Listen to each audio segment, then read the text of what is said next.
Well, hello, everybody. Good morning, good afternoon, good evening. We're going to give folks a few minutes to gather, but while we're doing so, if you're new to the chat, new to the conference, new to the seminars that we're doing, give us an introduction in the chat if you would. And then if you have rejoined us from another, either prior webinar or any of the series, just shout out hello. Tell us where you're coming from. I am in Portland, Oregon today, my home base.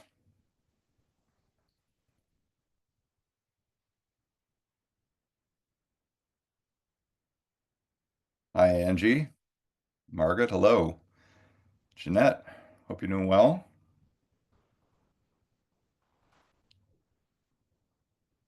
Hey, Frank. I'll see if I can work some more Lego illusions in today.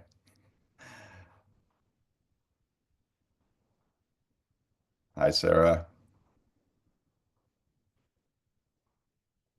Any new folks today?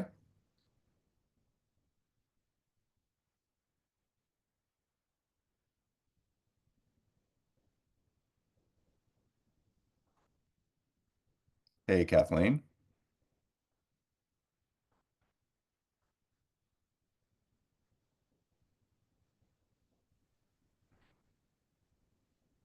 Hey, Oh, Ashley, we're coming to Austin soon. Julie? yeah, it looks like we have our group. You can All go right. right ahead. Well, let's dive in then. All right. Well, welcome everyone. We're delighted to have you back. I think most of the folks here have been taking part in the series. If there's anyone that is new, please know that this is the fifth in a series of 7 webinars based on the book Strategy Activation Playbook that I wrote just a couple of years ago on the heels of a series of experiences working and advising in a number of Fortune 500 companies and global government, NGO, and nonprofit organizations to help them design and lead change activation programs. So I spent about 19 years as the CEO of Change Design Consultancy Explain. And then started my career at Bain and Company, as well as working in technology, most notably a number of years at Intuit, standing up change from the inside. So we've tried to condense a lot of the knowledge and experience of this into a series of best practices. And today we're going to be sharing the fourth phase of our approach, the execute phase.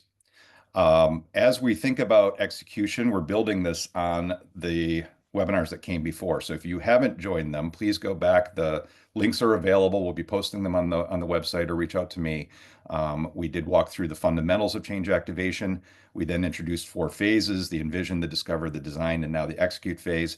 And then in the next 2 weeks, we're going to be talking about best practices. So we're going to shift from the mechanics of how to do it into some best practices that we've observed. So don't miss those. Today's objective, we're going to be talking a lot about navigation today. So our focus today is to understand how do we take this plan that we've built and how do we make sure that we reach our destination. So just like no ship sails in a straight line to its destination, no change program will succeed unless we do a couple of key things. We're going to talk about the critical role of change program governance. So how do we actually lead this program, which is probably crossing over multiple functions of our organization? How do we measure and monitor our progress so we understand where we're at in the journey, what's working and what's not? And then how do we use data to course correct and make sure that we're continuously keeping our navigation path moving towards the vision, towards our destination? As we have in the last couple, we will also share some of the go-to tools and exercises for this phase. So we'll share these out afterwards as deliverables in your mailbox. First, though, I want to set the table to understand a little bit about how things work in your world. So, specifically in your organization, when you are running change initiatives, how do you track your progress and the success of the change initiatives? What are the things you measure? For this poll, you can actually select as many as apply. So, either pick the one that resonates most, or if you do more than one of these things, let us know. And we're going to see kind of how people are tracking change initiatives today. We'll give you a couple minutes.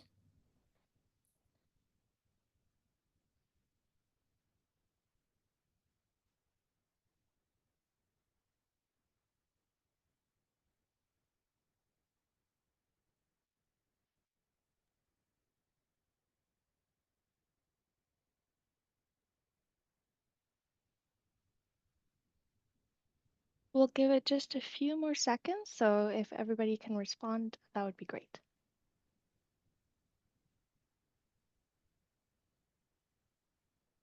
So this is a how are you doing it today question. What is actually being tracked in your organization? All right, I think we're good. I'll show the results. Let's see what we got.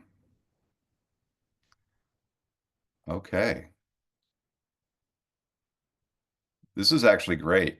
You guys are stars. So what I typically see is that most people are very focused on the sort of the KPIs, the expected ROI, the primary objectives. And oftentimes people aren't investing in these other areas. So this is a group that is at the cutting edge of tracking data around where you're at in your change initiative. We've got the majority of folks that are actually looking for signs that awareness and understanding of the vision and strategy are taking really critical because this is the early part of building momentum. We've got more than half of folks looking at stakeholder sentiment towards the desired shifts. So, what's resonating, what's not resonating? Are we starting to move towards the direction we want to go to? We are about 60% of us are tracking demonstrated adoption of new ways of working. So, are people getting it? Are they actually starting to apply it and integrate it in their work? And then 65% of us are looking at those KPIs. Are we actually moving the final needle that we care about? So glad to see this is actually starting to take hold. I can tell you I've asked this poll a couple times over the last 10 years, and I'm so delighted to see the progress in this direction because there was a time when most organizations relied purely on the end output, the KPIs. So we want to make sure that we emphasize across our organization the importance of this data. We are blind if we don't have that real two-way feedback and the data insights and ideally in real time. So even with the measurements that we talked about here, a lot of these are going to be trailing. A lot of these are going to be things that are coming out of a 6-month pulse survey or quarterly pulse survey, something like that. We have to make sure that we build the data in early. So if an organization is focusing only on those KPIs, only on that output, it's too late, right? We know that change activation is what leads up to people actually doing things in a new and different way. So if we are waiting to see the results of them doing things in a new and different way, we're only going to see those results 6, 12, 18 months later. So we need to make sure that we're also looking at the leading indicators. We need to look at those leading indicators because this course correction is a daily requirement. So to stay aligned, we need to make sure that everyone involved understands the goals, the measures, and where we're at. And most likely, this is a broad enterprise coalition of folks. And because it's a broad coalition of folks, and when I say that, I mean our change program probably touches learning and development, it touches communications, it touches the transformation office, it touches other places, maybe even outside vendors and partners. We need to have a required and empowered governance model. So, who is the group that is taking those real-time measurements and then looking at them and saying, okay, what's working, what's not working, where do we need to make a course correction? And so we need to also make sure that we heighten a governance team that can span across that coalition of partners to make sure that we're moving together in lockstep. So these will be some critical themes for our conversation today. A quick review for anyone that is new in terms of just setting the table for what is change activation. Our definition that we're going to work with today is this. Change activation is the art and science of persuading people to align around, engage with, and adopt new ways of working in order to achieve a shared vision. So we want to take a people-centered approach to change, focus on how do we build that momentum and that movement among the people to be able to execute the strategies to achieve the visions that we want to see. We know that most people, most organizations aren't doing this effectively today. The statistics still haven't shifted that much. It's 70 to 80% of most strategies and transformations are still failing. So we want to make sure that we become part of that 20% that's successful. And we're going to do that because we're going to focus on the people in the organization. All transformations typically look something like this, where there's a current state that we're in, there's a future state we want to move to, and then there's some amount of strategies and tactics that we're going to implement to actually make that transition. The key thing for us and the sort of core to this entire principled approach is that people are the variable. If we can focus on who's inside the organization, what are their attitudes, what are their sentiments, how do we persuade them that this is the right answer and the right idea, we can shift where that fulcrum is. And if the people are really entrenched and resistant, we're going to need to do a lot more work on that lever. If they're more agile and adaptive, we can maybe take a lighter touch. But if we don't know this, we'll implement a one size fits all plan and one size fits none. So we're most likely to fail. So what we really want to do is get under the hood of the people in the organization and understand how do people learn and what are their differing wants and needs so that we can move each of those groups up this activation curve. For each stakeholder group in our organization, we want to make sure that we've taken them through a hear it phase where largely through communications, they become aware of, they understand, and they begin to accept that this is where we're headed and that it's a good idea. In the believe it phase, we're going to bring them through some learning exercises. They're going to start acquiring new ways of working. They're going to start applying it in their daily work, hopefully starting to internalize those changes.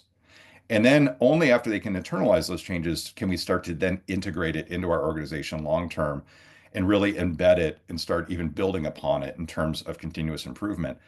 Each of these phases will probably be met by a different stakeholder group at a different time. So not everyone's going to go through this activation curve at the same pace. And this is why we really want to focus heavily on building a clear activation plan to persuade folks to join this journey. So we're not going to make the mistake that the 80% that fail do, which is to try to go right from plan to do. We're going to take a step back and we're going to think about how do we actually activate the different stakeholder groups and meet their differing wants and needs in the organization so that we can persuade them to join us in this journey to move towards that vision that we want to achieve. So last week, we built our first activation plan. So in the prior weeks, we talked about how to paint that clear vision. We talked about how to build an initial measurement system. We talked about how to go inside and discover in the organization what is unique about our groups, what's unique about the organization as a whole and its culture, what's unique about the different stakeholder groups, and maybe which ones are on board, which ones are maybe opposed, which ones are threatened, which ones are on the fence. And then what do we need to do to tailor a unique activation plan for each of those key stakeholder audiences in the right combination of what I call fuel mixture, a mix of the right communications, the right learning tools, capability building, culture shifts to make sure that those groups get up that activation curve at a pace that gets them to the destination at the same time. So the spoiler alert is that we've done all that great work. And today what we're going to talk about is this. We've got a great plan, but no plan survives first contact. So this is a phrase that comes out of sort of the military based on hard experience. It's great to have a plan, but we also have to know going into the execute phase that this plan is a good plan, but we're going to meet some unmet challenges. There's going to be some obstacles. There's going to be some shifts. There's going to be some things that hit us. So unlike our competitors that didn't do all this work, we've probably got an 80% good plan. We've anticipated most of the obstacles. We've anticipated most of the barriers to change. We've understood what the unique wants and needs of our stakeholder groups are, and we built a plan that based on that knowledge is going to get us past, over, or around those obstacles as quickly as we can. So we build that momentum.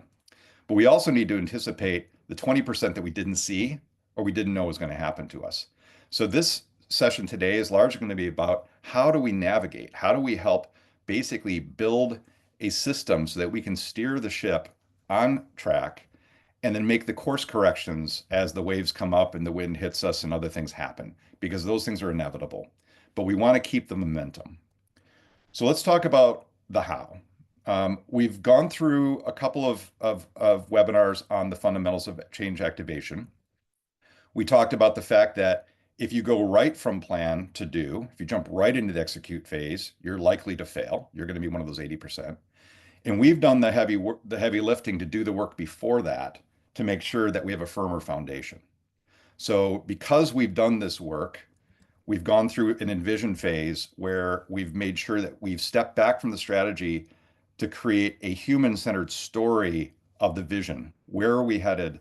Why are we going there? Why is that a better place than the place we're in today? How do we get people prepared to actually be interested in the strategy to get there because they want to go to that place. We've also defined in the envision phase the measurement system. How will we know? What are the milestones and the markers that are going to tell us where we're at on the journey? In the discover phase, we did the discovery work to really go in and understand what's unique about our organization. Where is that fulcrum on the change lever? What are the stakeholder attitudes? Who's for it? Who's against it? Why? How can we address their wants and needs so that they can get to the point where they're saying, yes, I want to join this movement? What do we look at in the organization in terms of the barriers to change and what's going to change in the organization when we make this change? Can we anticipate those potential obstacles before we hit them so that we've already mitigated them when we get there? And then lastly, and of course, this is really important in this time, what's happening in the external environment? All of our best plans might be crystal clear, but we're going to get surprises from outside in the world. And so we need to also anticipate what's happening in the environment that might throw us off course, and how can we prepare for those so that we won't be slowed down as much as other folks might be. So then in the design phase, we finally took those insights, applied them to building blocks, interventions, culture, capability, communications, and put that into a tailored activation plan, which is what we're now going to go through and try to execute. In this phase, the last of our four, we want to really understand how to use iterative design to make sure that we've built a strong system to keep our change on track. So we're going to embark on this journey, but we're also going to measure progress along the way and adapt and refine throughout. So to set this up, I want to just talk first about a principle. So any of us that have taken a journey, any of us that have traveled a place, any of us who have tried to navigate an airport, understand at some level the concept of wayfinding. The definition of wayfinding is that it's the process or activity of ascertaining one's position and planning and following a route. So this phase is all about wayfinding. We're going to help guide this program to the finish. And it takes active participation from change leaders, as well as the leaders of your organization. We want to make sure that we are building a very strong link. So the execution phase is that linkage point between strategy activation and strategy execution. For all of you that have been sort of chomping at the bit to get to execution, we're now here.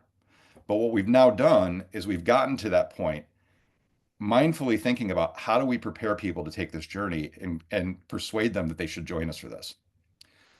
If we do this well, the one will accelerate the other. So strategy activation will accelerate strategy execution, resulting in significantly greater chance of success.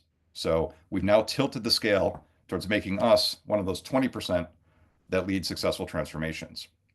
But the other thing we need to understand in this is that we've planned this journey, but as we embark, our role is now going to shift from being the planners to the guides. So now that we have an activation plan, we have to put a new hat on, and we've really got to be the ones that are going to steward this plan to the finish line. So we cannot have a fire and forget mentality about execution. We need to very actively manage this process. We got to keep our party on the course no matter what obstacles or opportunities are going to arise, because they will. So those organizations that just stick to a plan are going to hit those obstacles, and each successive one is going to slow them down. If we're effective, and we know that those are going to hit us, every single time we reach one of those obstacles, we're going to have a process to get around, over, or through those obstacles and keep the momentum. And keeping that momentum, just like sailing a ship, is what's so critical.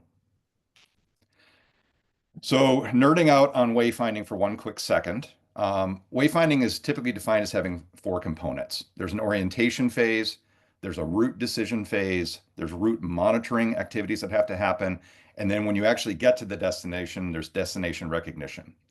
Taking this back to the system that we've been working on together, orientation is all about requiring us to know where we are, how far we've come, and how far we have to go. So in the envision phase, we built out both our vision map as well as our initial measurement system to help us define that and give us a way to understand where we are on the journey. Route decision requires us to have a charted course, which we did initially in the envision phase. And then in the last phase, we actually built out that activation plan. So that's going to help us to know the plan we're going to take. But now we need to do some work to build out a governance model to manage that process. So that's what we'll be doing next. Route monitoring combines that measurement system and the new governance model we're going to build to ensure that we have a functioning process to determine when course corrections are necessary. And then because we've done a good job with the entire organization understanding the destination, where we're going and why we're going there, we're going to incorporate that vision map and measurement system to make our arrival at the destination clear to all. Importantly, that transparency is also part of what builds momentum.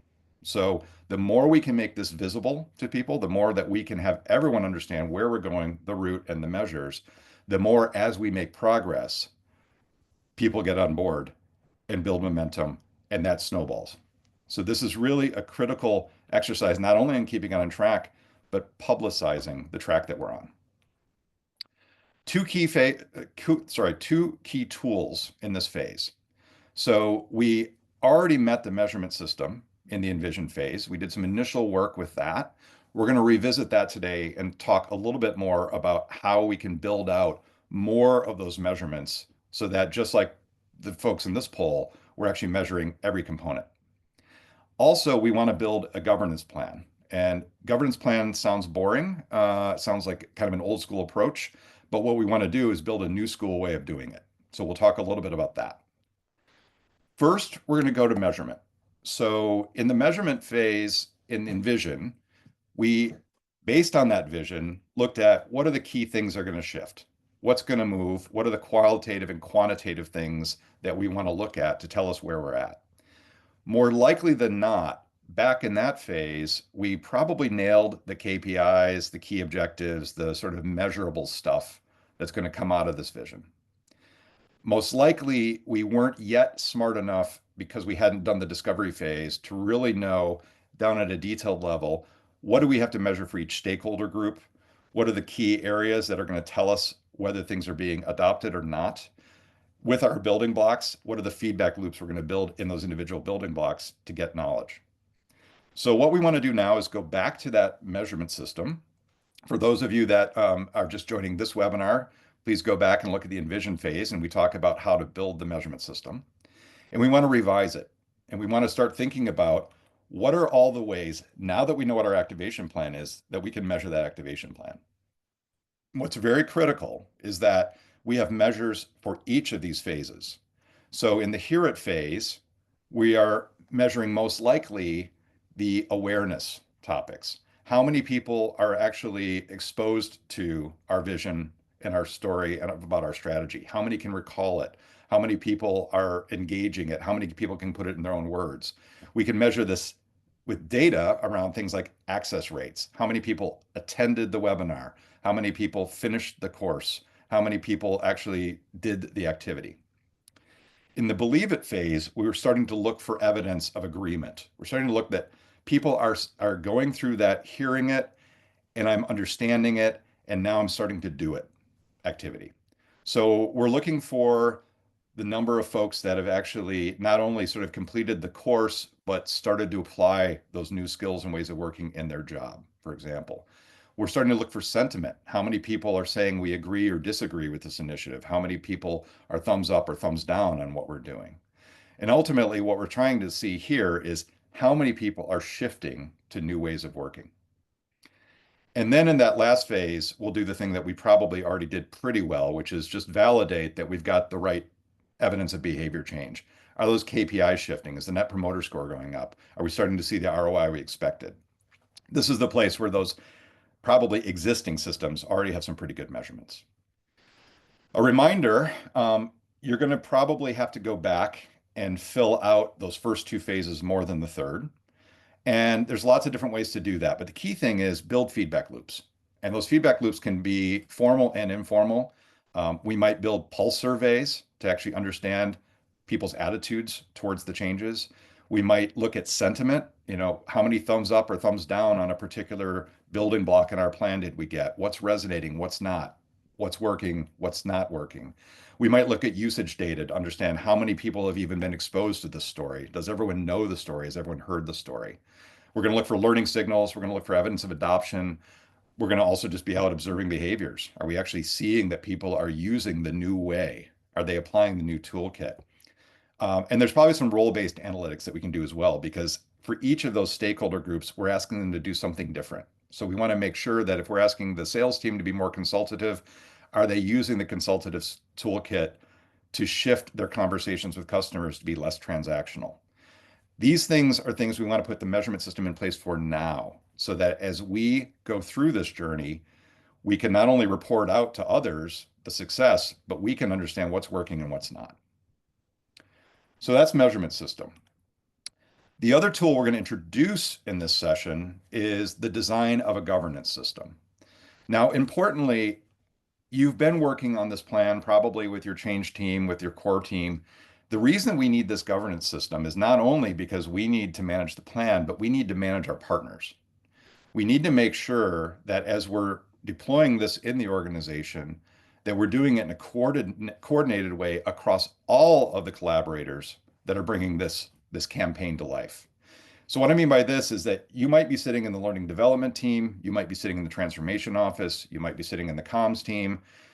We might be outside of that and having to coordinate all of those players. And most likely, we're also going to need to be coordinating outside vendors, maybe a consulting firm that we're working with, maybe our ad agency, maybe our learning team. So collectively, that's the group that is actually going to execute this plan. And we need to have a governance system that brings them together. It doesn't need to be complex. It can be fairly simple, but it's going to have it's going to have each of these four elements. So I like to use this particular canvas to design governance plans. I want to look first at defining clearly what the purpose is. Although I know the purpose, I've been on this journey for a while, I've got new people on the ship. So I want to bring them on board and say, this is the vision of where we're headed. This is the charted course we've got. This is why we're doing this. And we want to make clear what we're trying to accomplish so that as they partner with us, they also understand clearly what we're trying to achieve. In the people section, we want to identify who are the key roles that need to be coordinated. It doesn't need to be 100 people, but it probably has to be at least somebody from the comms team, somebody from the L&D team, somebody from the transformation office, someone from the business. We need to have those key partners involved. And if you've got outside partners, probably a representative from that group as well. We want to identify who the supporting team is, but we also want to make clear who is the accountable leader. It might be you, hopefully, or it might be someone else, but who's the person who is responsible and accountable for bringing this group together on a regular basis to actually execute these changes. Then we want to go up and understand the process. And fundamentally, this is not much more complex than when and how frequently we're going to meet. Is this a monthly meeting? Is this a weekly meeting? Is it a meeting at all, or is this an asynchronous event that's taking place in some environment that we've got? What is our standing agenda? What we're solving for here is how are we going to sense what's happening in our program using the data that we've got, and how are we going to respond? What actions are we going to take? So this meeting is largely about sense and respond. What's working, what's not, what course corrections do we need to make to shift? And then lastly, in that process, we need to understand what is the power of this group? How empowered is this group? So what actions can we take? Is this a group that sees a need and can actually act on it right away and implement it? Or is this a group that's going to need to take their recommendations to someone else to get the resources to make that happen? We want to be crystal clear about that, because knowing that in advance will mean that we can make those changes more quickly. And that's what's really critical here, is the agility.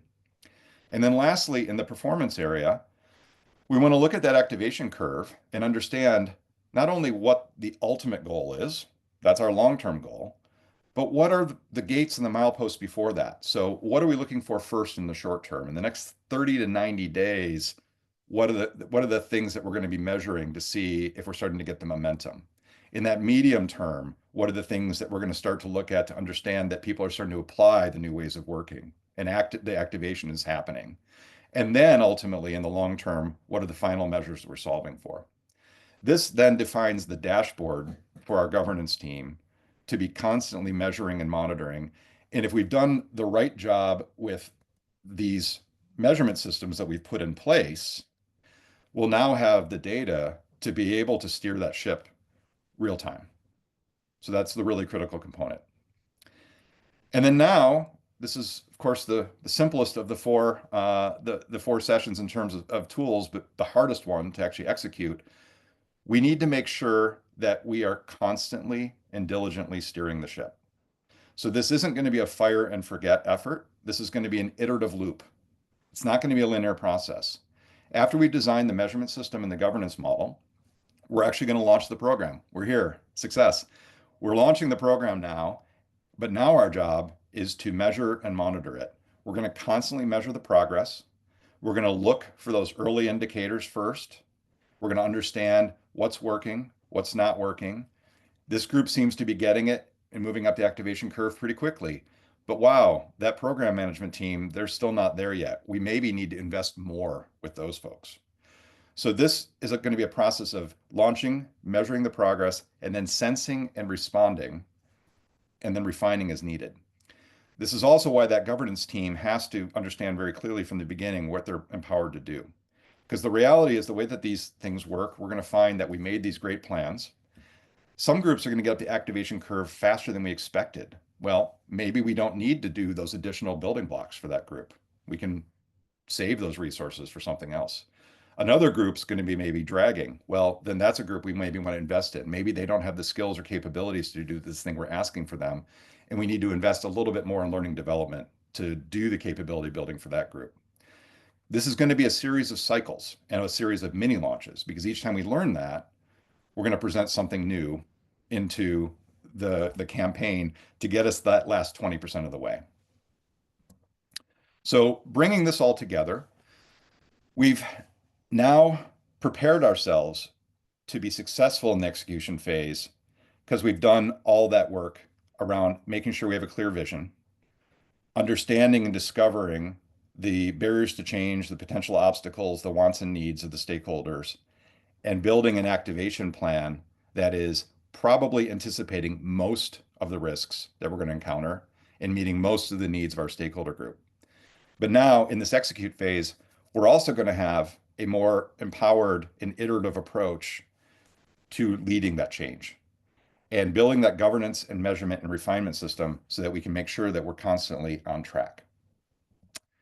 A couple of case studies that I want to highlight in terms of ways that this has shown up in kind of real world work.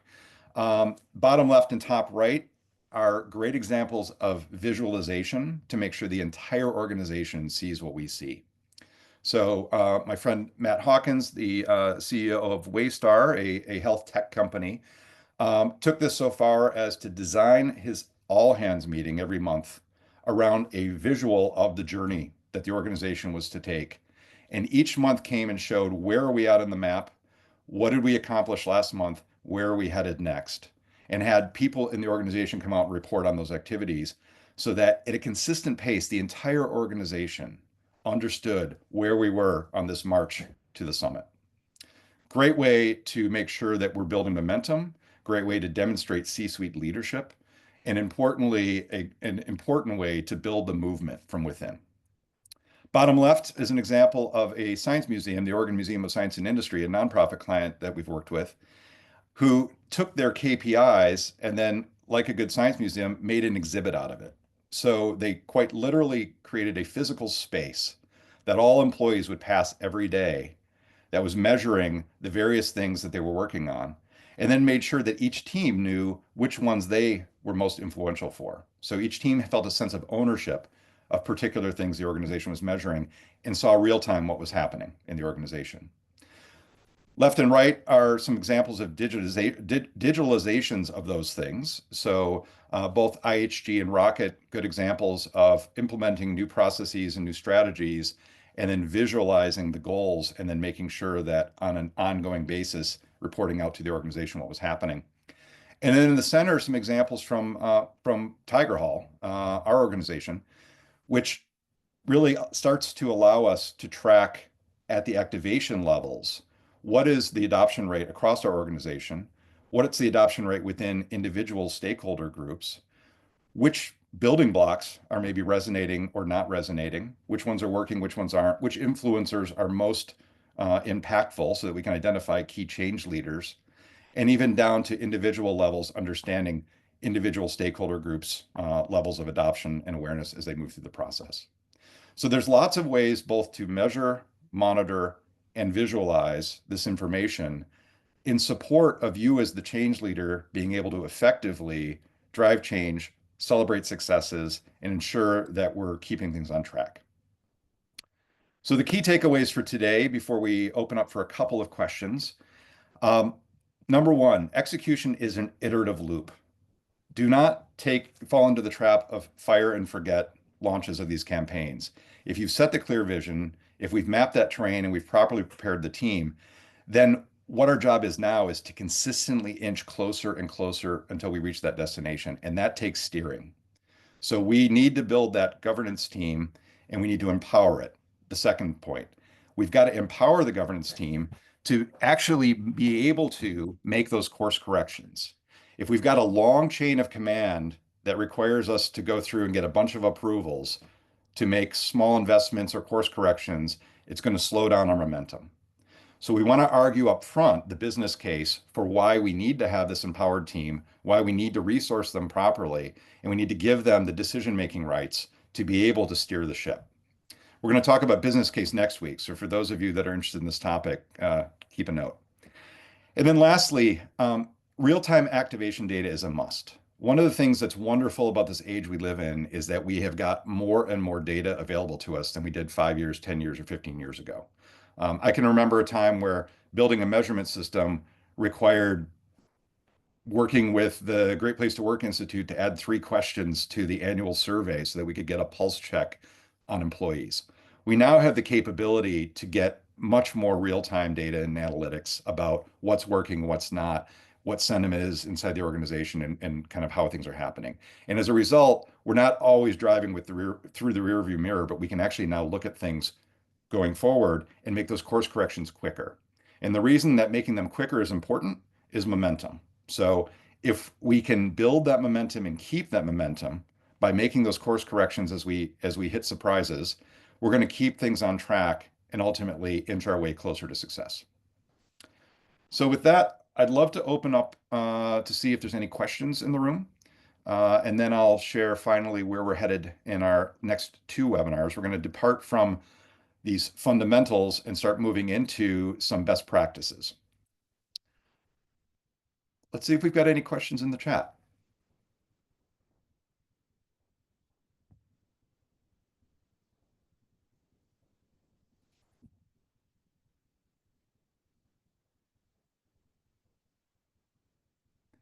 Folks can feel free if you do have a question, drop it into the chat. And then if not, I'm going to share a little bit of where we're headed next.